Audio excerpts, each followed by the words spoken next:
Vocês já se perguntaram o que significa o verbo ouvir? Vocês têm certeza que existe alguém disposto realmente a escutar vocês? Qual a diferença entre esses dois verbos? Ouvir e escutar. Escutar não é uma ação a ser realizada apenas apurando os ouvidos. Ouvir é uma ação passiva, mecânica, quase automática. Já escutar exige foco, intencionalidade, vontade de compreender o que está sendo dito. E se é verdade que os olhos falam, talvez a melhor escuta seja aquela que é feita com o coração. As redes sociais ampliaram muito o alcance das nossas vozes. E há muitos cursos de oratória para quem quer aprender a falar bem. Já a arte da escutatória, essa não encontra tantos adeptos. Embora saber escutar seja uma importante habilidade não apenas para os profissionais da psicologia acostumados à escuta ativa, mas para todas as pessoas que desejam construir pontes ao invés de muros nas suas relações sociais. As instituições já perceberam que ouvir as vozes da sociedade pode ser uma importante ferramenta na melhoria dos seus processos internos, além de uma excelente maneira de se conectar com o público. Eu trabalho em uma ouvidoria, a ouvidoria do Supremo Tribunal Federal, criada em dezembro de 2023 e que nos seus 11 meses de funcionamento já recebeu mais de 40 mil manifestações. E, embora seja uma ouvidoria, a nossa missão é escutar a sociedade. Eu e a minha equipe temos o papel de trazer as vozes das pessoas, da sociedade como um todo, para dentro do tribunal. Porque o Supremo não é um mundo à parte. O Supremo é parte da vida de todos e todas nós.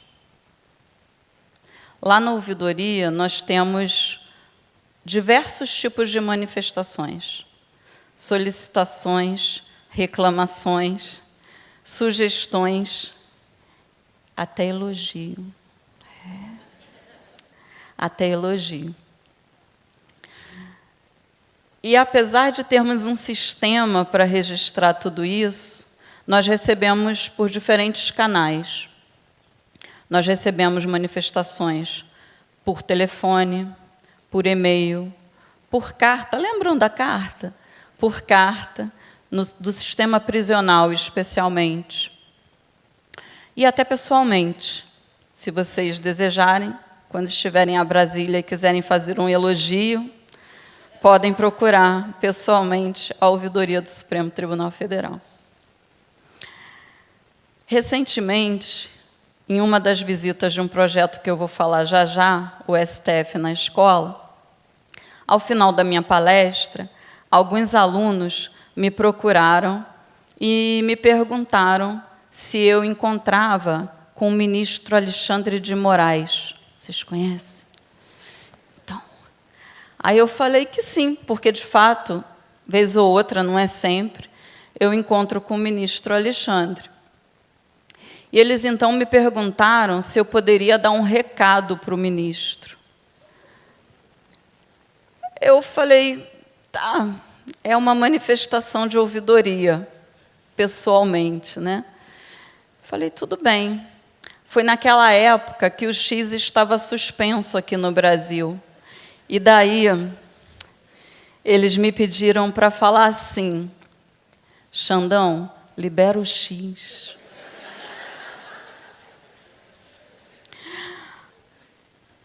Dois dias depois, o X foi restabelecido. Antes de eu voltar a Brasília, eu juro que eu não tive nada a ver com isso. Nem sempre a gente consegue esse grau de satisfação com as manifestações. Mas uma coisa eu posso afirmar a todos e todas vocês: todas as manifestações que nós recebemos são tratadas e recebem uma resposta adequada por parte do Supremo Tribunal Federal. E é claro que ter um canal de escuta da sociedade não significa decidir de acordo com a opinião pública, porque esse não é o papel de uma Corte Constitucional, como é o caso do Supremo.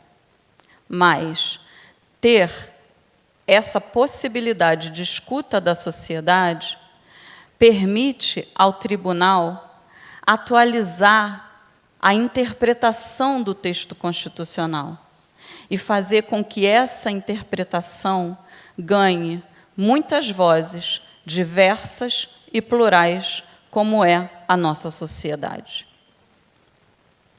Os ataques do 8 de janeiro deixaram muito evidente a necessidade do Supremo de fortalecer os vínculos de diálogo com a sociedade. Era preciso combater as fake news, as mentiras que estavam colocando o nosso Estado democrático de direito em risco. Os recentes ataques de 13 de novembro nos deixam ainda mais convictos e convictas de que o risco ainda paira diante de todos nós. E o Supremo precisava, de alguma forma, melhorar o seu diálogo com a sociedade. Foi então que muitas iniciativas foram tomadas. Uma delas, o projeto STF na Escola, que tem como objetivo levar para os alunos e alunas de ensino médio e fundamental da rede pública e privada de todo o Brasil explicações a respeito do funcionamento e do propósito da Suprema Corte, da Constituição Federal e da democracia. Porque nós acreditamos muito na educação. E como nós fazemos isso? Bom, para esse público, nós utilizamos uma linguagem lúdica que dialogue com aquilo que é a realidade deles. Durante a nossa infância, nós participamos de diversas brincadeiras, muitas delas em forma de jogos, que nos ensinam a ganhar e a perder. Afinal, não se pode ganhar todas, e saber perder é parte importante do nosso processo de crescimento. Por meio dessas brincadeiras, nós entendemos que a vida tem regras e que as regras precisam ser respeitadas para que o jogo funcione. E muitos jogos têm um juiz ou um árbitro, como é o caso do vôlei ou do futebol. E mesmo quando a gente não concorda com a decisão desse juiz, é ele que tem o papel de dirimir as controvérsias e de dizer quais são as regras do jogo, estabelecer critérios para respeito a essas regras e, eventualmente, punir quem as desrespeita. A gente acredita, muitas vezes, quando somos crianças, que se somos os donos da bola, a gente pode parar o jogo na hora que a gente bem entende, tomar a bola na mão e suspender a partida.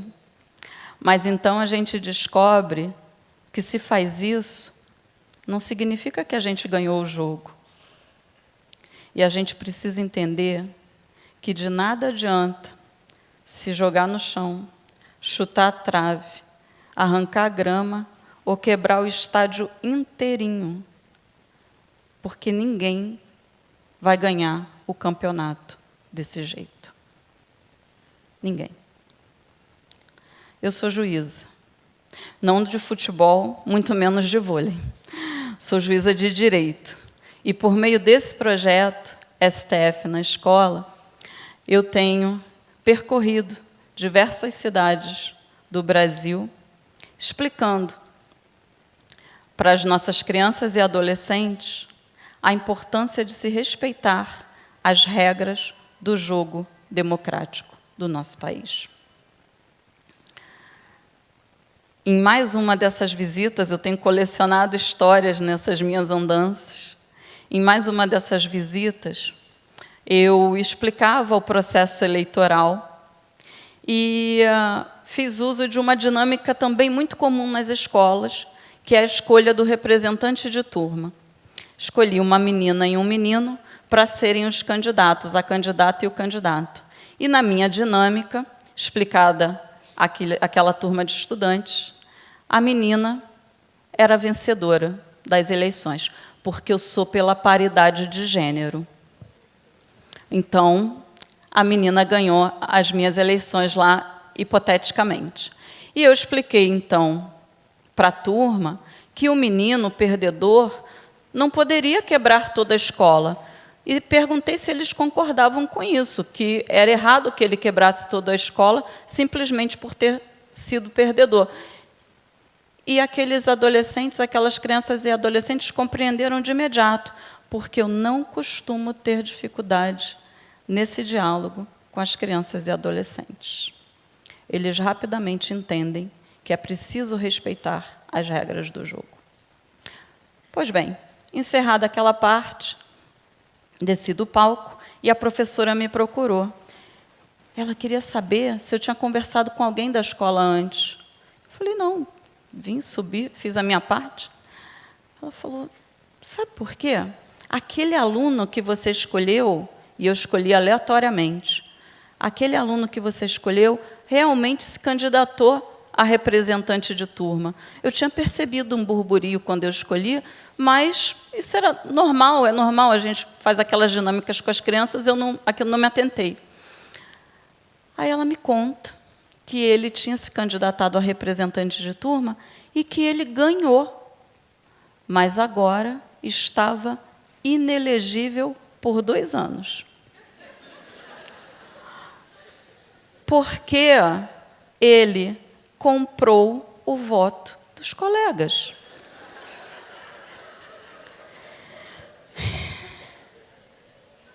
A escola descobriu e puniu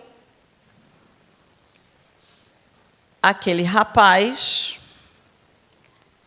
Viemos do futuro, viu? Você agora não vai nunca mais se candidatar, vem. Não, falaram para ele só que ele estava inelegível por 2 anos e eu espero sinceramente que ele tenha aprendido a lição. Mas essa história que é real, foi exatamente assim que aconteceu, parece, num primeiro momento, curiosa e até engraçada. Mas eu trago essa história nesse momento para a gente refletir.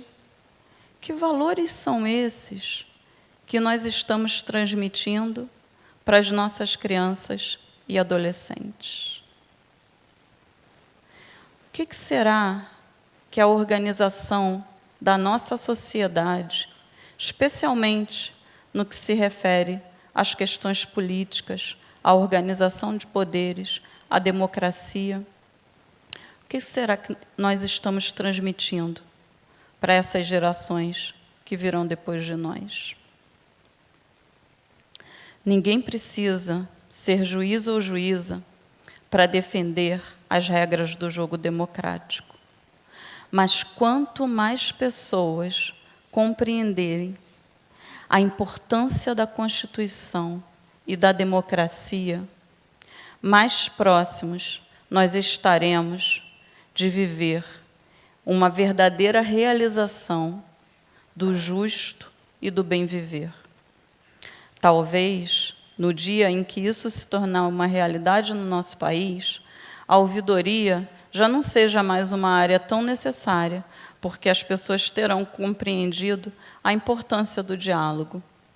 Mas se isso acontecer e a ouvidoria deixar de existir, eu terei certeza de que nós, não apenas integrantes do Poder Judiciário, todos nós, todas nós, cidadãs e cidadãos do nosso país, teremos cumprido o nosso dever constitucional, que está lá no artigo 3º da Constituição, junto com o artigo 5º da Constituição, que é o de construir uma sociedade livre, justa, solidária e igualitária, onde todas as vozes possam ser não apenas ouvidas, mas principalmente escutadas.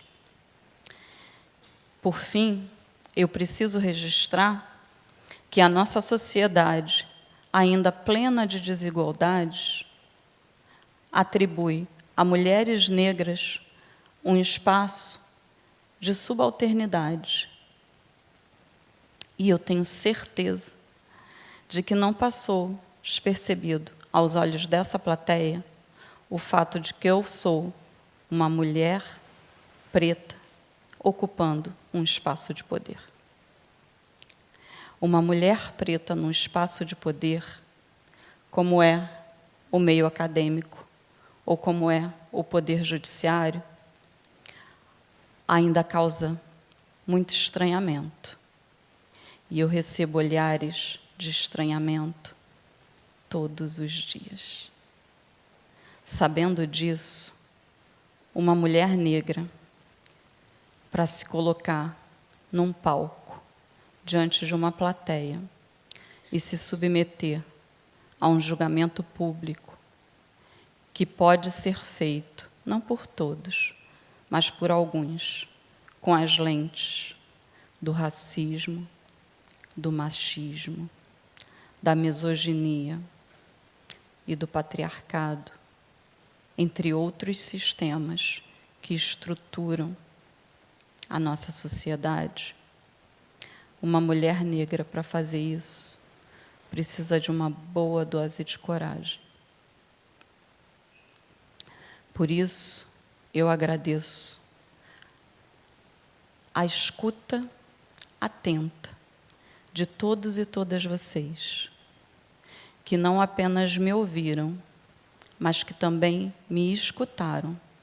Escutaram a voz de uma mulher preta, pobre, que se tornou juíza no maior tribunal do mundo, o Tribunal de Justiça de São Paulo, e que hoje é a primeira juíza ouvidora do Supremo Tribunal Federal, a mais alta corte do nosso país.